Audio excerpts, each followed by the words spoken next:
Bonjour, hello and welcome to MaxMountainWorld. Today, 2021 Renault Clio. Good news on the Saxo front, that's going to be a video tomorrow. So in the meantime I've rented this car, hired this car for a week and spun about and about in it. As you'll see, it's pretty filthy. And I'm just going to do a little review on it. Now, I'm not Shmee150. I'm not even Doug DeMuro, I'm not even CarWow. So this isn't going to be like a full review, it's just going to be how I've found this car as a car to run about in for a week. So here we go for the video on the Renault Clio.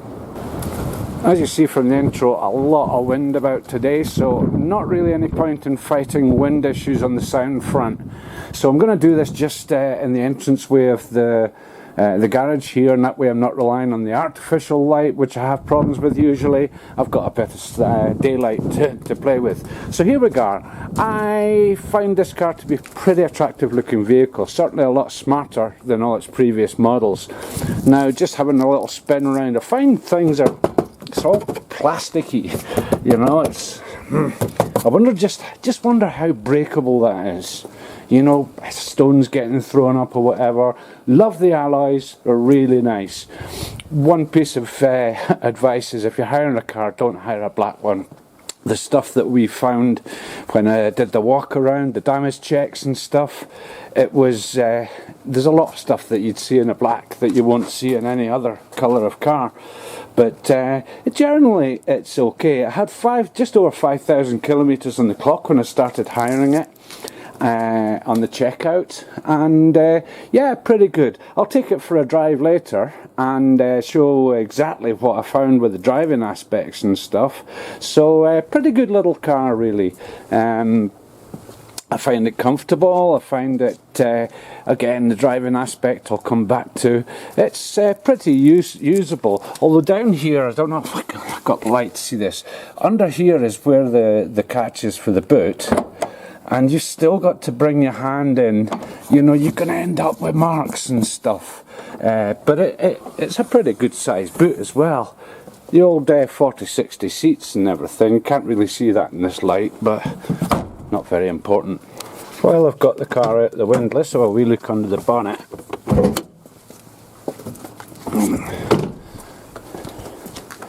Little catch, I believe, under here somewhere. Oh yeah, to the left and up. And see if I can do this with one hand. Quite a funny little operation. And there we go. Unlike a lot of cars, new cars these days, it's not got this huge plastic thing over here. I find this much more attractive, just to see all the odds and ends. I've not managed to determine exactly what this is, but I'm led to believe it's a 3-cylinder, 1 litre or 900cc turbocharged petrol engine. Don't know what the outputs are, look it up. Inside the car, it's alright, a bit plasticky, but yeah, that's what you'd expect. This isn't a top of the range vehicle, it's the bottom of the range Clio. So yeah, it has an infotainment system. I'm not going to go into that because it's way too complicated for me. It's difficult trying to understand stuff. I've got the grasp of most of the stuff in there. Pretty nice, beautiful steering wheel. I don't know why they've kind of semi-squared off the bottom and the top there, but it does give a nice sort of effect sort of thing. And the actual dials themselves. Now these change when you change the settings in the side screen there, and you can have this with a rev counter and a digital readout on the speed. Now getting a bit of a reflection there just on the right here. Incidentally, a little top tip for you, you know, if you ever buy a new car or rent a car and you need to know which side you arrive at the petrol station, you don't know which side it fills from. In European cars, the side that the little logo thing there is, the side of the hose is the side of your fuel tank. There you go, top tip of the day. Other controls. There is automation on the windscreen wipers, as I found out yesterday when I drove into a snowstorm and got the fright of my life when they suddenly activated. Same goes for the lights. There's an automatic setting for the lights. Probably saw that in the intro in the garage, where it just comes on automatically if the lighting's dim. The controls on the steering wheel, after a while you do get used to them. Cruise control settings and speed limiter settings and things on the right, stuff for your phone, or you can control stuff in the actual info, the main binnacle, the main display with the up down on the right of the steering wheel there. But it's a nice steering wheel, beautiful feel to it. And some of the things on this are actually duplicated at the side there, and I don't know why. I think they were just filling in space or something. Down here, the window controls, I find the window controls to be really good. You've got a full push down for giving it all the way down or all the way up, whatever. One little click and it only goes a little bit. Very much better than previous Renaults that I've come across. And of course your adjustments for the mirrors. You can put them away as well, selecting right, left or fold away sort of thing. So yeah, all the sort of standard stuff you'd expect in a vehicle these days, with all the gadgetry, all the electronics and stuff, all the stuff that's likely to go wrong in the future. Very handy having the actual temperature controls, heater controls and climate controls and stuff as separate buttons, and not in this nightmare of a complicated infotainment system. Below, 2 USBs, I've got my music in there, and a permanent recharge of my phone that I've got installed. And of course the old 12 volt supply that used to be called cigarette lighter, but it isn't now. You can actually put an audio in as well. And that's basically it. That's the indoors of this. The seats are comfortable. Seats are actually lovely. This is a nice soft material, and it's bordered by this sort of like semi-leather type stuff. But they do feel good. They do grip you well. This one thing I don't really like about the inside here is I'm not too in favour of the white trim. It's all over the place. And as you can probably see there, this wasn't me, this was before I got here, but someone's just brushed something against it and it just leaves marks. It wouldn't take long for a daily type vehicle to get dirty and get these marks on this lovely white trim. So gear selector is fantastic, it really is, very precise. I've not missed a gear yet. Looking at the passenger side visor, they're pretty neat. When you open the mirror thing up, that's when the light comes on. Pretty cool, automated, and pretty good coverage for protection as well. If I'm sitting in the driver's position and put the camera straight in front of my eyes, it's very, very adjustable, with not much in the way of stuff at the side of it and stuff. Again, when you open that up, the light comes on. Really, and a little thing for keeping cards or receipts or whatever. The inside lighting, pretty standard. And daren't touch this SOS thing, whatever that does. It's even got phone on it, so a bit scary. Risking the wind a bit. I do like the way that they've styled the door handle for the back door, so let's have a wee look inside, see what's what. Front seat I've got adjusted for me. I'm 1.75 metres or 5'9", and sitting with my arse right in the back crack of the seat. I've still got a little bit, it's not too big, but it's not a big car. And headroom, plenty. Taller people wouldn't have a problem with that. In the back here, the usual electric window controls and stuff. There's nothing in the way of climate controls and stuff. There's no USB outlets for kiddies to plug in their whatevers, but it's quite cool. Incidentally, in the front, you can have this as an armrest or not. Really quite good, and also, as you can see, very handy, very good operation on a good placing for the bottle holders or cup holders, whatever you want to call them. So starting her up, foot on the brake, make sure you're in neutral, start stop button, and she fires up. All the testing of lights and stuff all happens, goes away, and that's it. This infotainment system, that's it parked just now with the standard information, temperature 6 degrees outside, the time and the date and stuff. So let's switch it on, see what we've got here. Who knows what. It's just so complicated.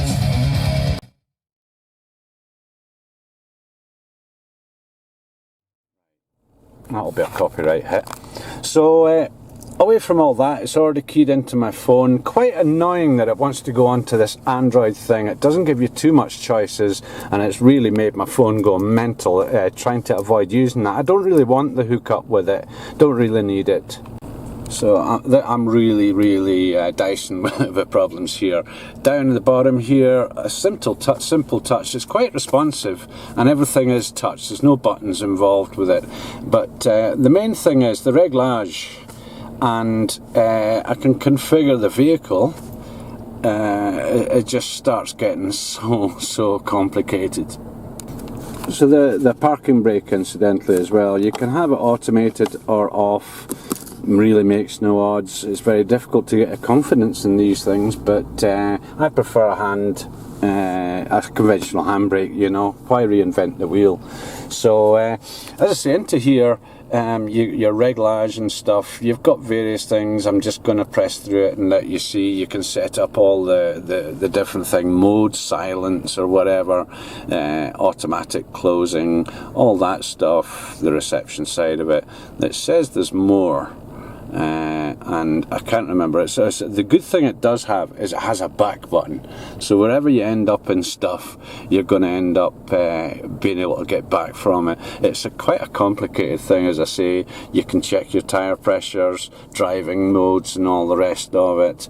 You can set it up for a sport mode, which makes the steering feel better, and it puts a rev counter onto the middle there. So sorry about the sunlight reflection on here, it's really difficult to deal with. But in the main menu here for the réglage, the regulation, the control of the vehicle, the things of that, you've got the configuration, but also the multi-sense, which is a thing where you can have it as normal, multi-sense, you set it all up as per that previous menu, or you can put it into eco, where it goes all nice and green and stuff, or you can put it into sport.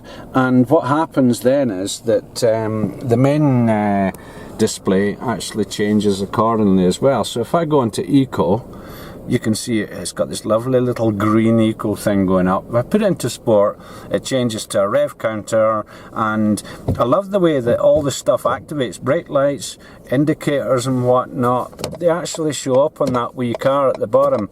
I'd be most interested to know if that car changes colour with the colour of the car itself as well. But all the information there, all the usual information that you get in these Renaults, which is usually very good. Just on the controls side of things, all your audio controls and stuff here, way more complicated than previous Renaults, and it does sort of coordinate with what's going on with this. Let's just get this back, switch the thing off just now. And yeah, it's once you get used to it, it's a case of getting used to it. It's very complicated. It's not like the old Renault Meganes and Clios and stuff, but altogether pretty well laid out. Everything falls to hand, everything's adjustable, the steering's all adjustable for in and out, for rake and everything. So let's go and take it for a spin. Even though it's well tucked away under the binnacle, it does suffer, as you can see, from reflections from all over. I'm getting that from my eyes. This is the same angle as my eyes on it. Now, one thing I'll mention before I drive away is it's got all the lane things going on. The info happens just below the car, so if I click on that, you can see it makes a little road, and it says that the alert of leaving the lane is activated. Now, our second one is click it again, and it goes to the keep the lane. Now I'll explain when they drive what that's all about. Another click and it's all off again. So I'm about to take off here, and the lane warning thing does the usual sort of stick shaker, as they say in aircraft. The lane keep thing actually steers it, which I find quite unnerving, because especially on country roads, on these mountain roads, where there's been a lot of salt on the roads, the white lines aren't always identifiable, and the car gets a bit confused with it sometimes. The other thing as well is that it sometimes gets confused with sort of like fresh snow at the side of the road, and it thinks that's a warning, and it tries to steer you away from it. And what it does is it steers you away, but it straightens you up again, and it drifts back, and then it steers away. It kind of gets a bit confused with it all. The other thing as well is, at the moment we've got a windy day, we've got a lot of rubbish on the road, and it doesn't seem to like all the stuff flying about in front of it. So the third point on the lane maintenance thing is, when you're driving on mountain roads, you do cut corners. You have to cut corners when it's safe to do so. This thing, it fights you a little bit. I'll show that when I'm driving. Okay, so driving in the new Clio. The engine's got this 3-cylinder sound. It's not a sound I like. Some people do. It sounds like half a V6 not working to me. But it's pretty pokey enough for the size of engine. The engine's tiny. But what I'm going to do now is I'm just going to activate this. It's on to now, and it puts up a signal when it does give alerts. It takes a few seconds for it to sort of initiate itself. And again, I want to cut a corner here. It's not recognised the lines because of all the salt in the roads. So it'll probably do it in this bit. Not really, no. Just that much salt in the roads, just off cam. It doesn't. It's doing nothing. It's not warning me of anything at all. So putting it onto the lane keep setting, it's got the same sensitivity, but it tends to see it should work along here. So as I drift towards the centre line, it's not seeing it. It's maybe too light as well, because I'm facing the sun. It's just not wanting to activate that at all. But coming into a bend, I want to come in here, but I want to cut the next one just a little bit. And apart from a little bleep to warn me, it's not done anything. It's not shaken. It's not... Oh, got something going on here.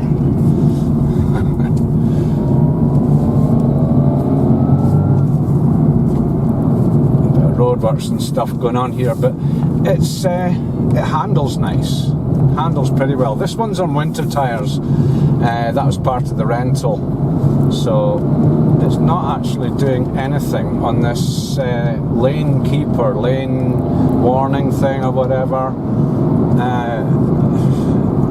Yeah, it's trying to pull me there, and yet there's no lines at that side, but it starts the car swaying all over. We'll see what happens here. There you go, see, it's just pulled me back in. And it's telling me to keep my hands on the wheel, so it knows that I took my hands off the wheel there. I'm gonna, that's on the lane keep. On the actual lane warning thing, it's not doing it again. It's not the most best. There's a little vibration thing happening there on the wheel, a little stick shaker thing that I mentioned. So I'll give a turn round, I'll give a spin away from the sun and see if that makes any difference. So I'll just head back. I've moved the camera just so you can see what's going on here. I don't know if it's visible, but in here is this signalling, the indication of it all, and you'll be able to see what I'm doing with the wheel here. So first thing I'll do is I'll put it onto the alert for lane departure. So no need for handbrakes, it's automatic, it'll go off when I drive off. So just heading along, and maybe it only happens at a certain speed when you're cruising, I don't know, I haven't done the manual thing, but just heading near to the centre line is doing nothing, it doesn't know about it. Let's set it up again. Right, so that's done. So now what it's going to do is I'm only very lightly touching this, and I think it's only in the cruising gears, I don't know, but it's just not recognising the lines in the road, and they're quite clear at this point. If I try and cut it, it normally gives a, you know, but it's just not wanting to do that. Maybe it's got a minimum speed on it or something, I don't know. not the best system, I would say. Good fun to play with, being honest with you, but yeah,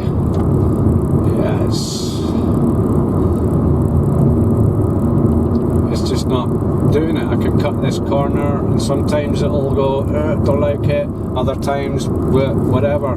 It's a bit of a shame, that, really.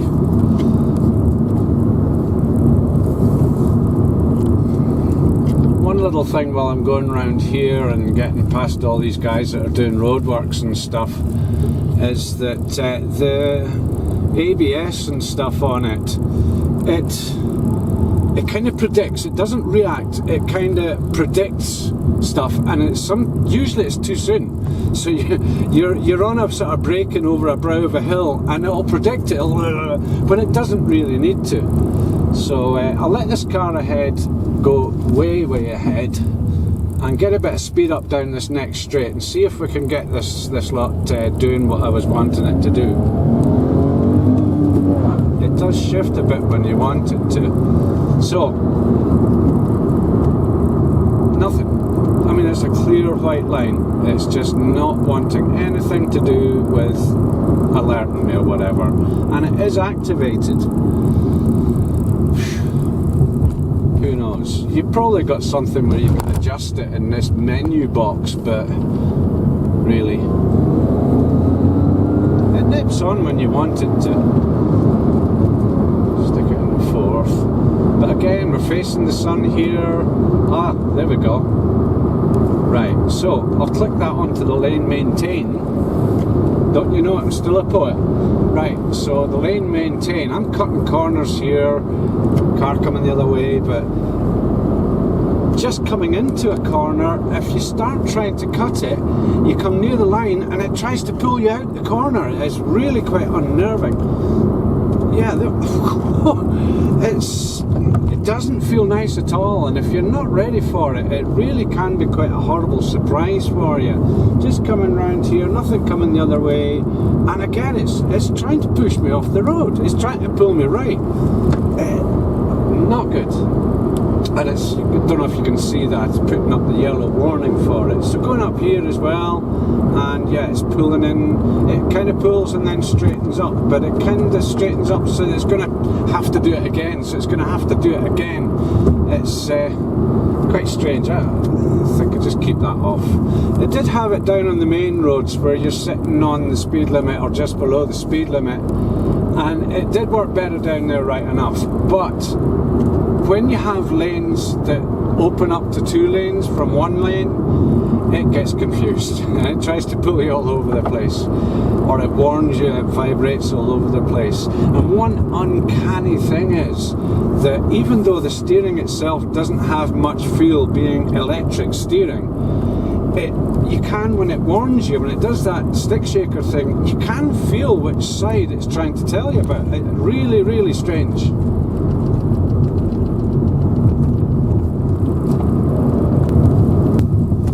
Just on a private road here actually, so what I'll do is, it does go slightly uphill, but what I'll do is I'll stop and let's see how this thing accelerates. Blip it up to about 3.5.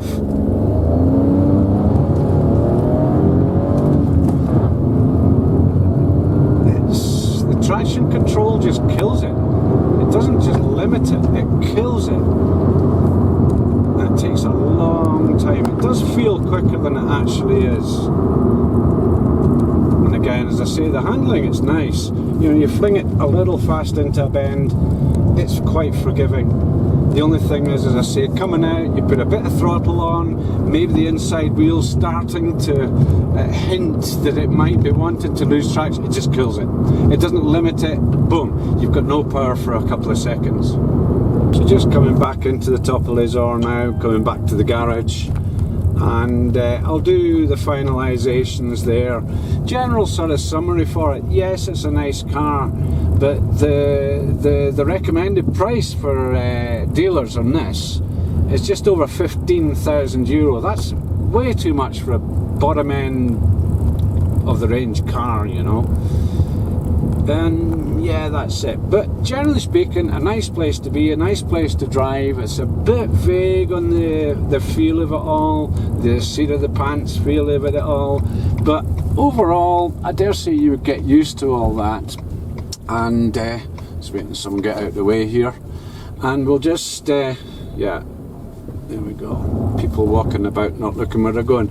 Right, so I'll go back down to the garage here just now.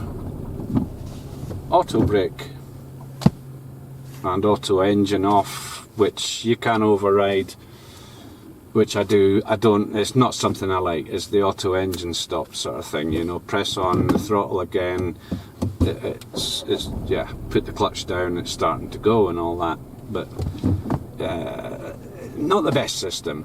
Although, as I say, generally speaking, one thing I've not covered is the cruise control, and the cruise control, which I can't do on mountain roads, there's no point in showing that, but on the main roads that I was at when I was down yesterday, is the usual French excellent cruise control or speed limiter or whatever. I've always found the French systems, the Peugeots and the Renaults, to be some of the best systems of the vehicles I've tried. If you want to see the vehicles that I've tried, have a look up the top right of your screen now. I'll put a link into the playlist vehicles, which I've kind of got quite a variety on the go there. And as I say, I'm not Doug DeMuro, I'm not Shmee150, I'm not Carwow. This is just as I found it, and occasionally I do this on my channel, have a little sort of review of cars.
And the key in the pocket thing is just brilliant.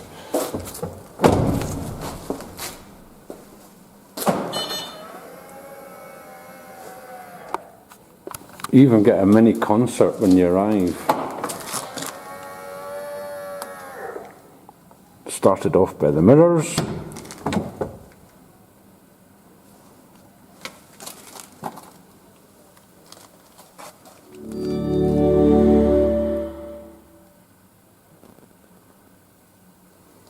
So there we go, the 2021 base model Renault Clio. All in all, good enough wee car, fine enough wee car. How it'll do 3, 4, 5 years down the line, I don't know, I can't say. Would I buy one? That's the ultimate thing. This one's rented, I've driven it for a week. Would I buy one? Absolutely not. Just so much unnecessary stuff, so much stuff that distracts you when you're driving or whatever. I prefer something cheaper and simpler, or something, I'm sure you can get something for around about the same price that is just a bit more user friendly.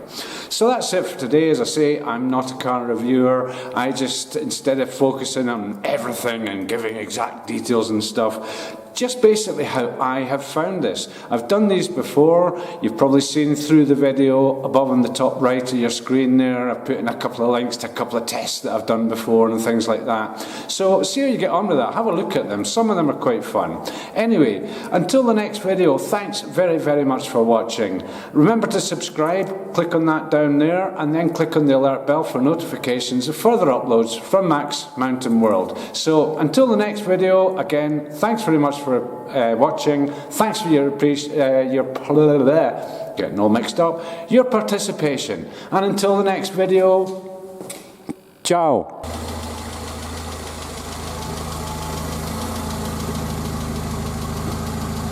Remember, think safe, be safe.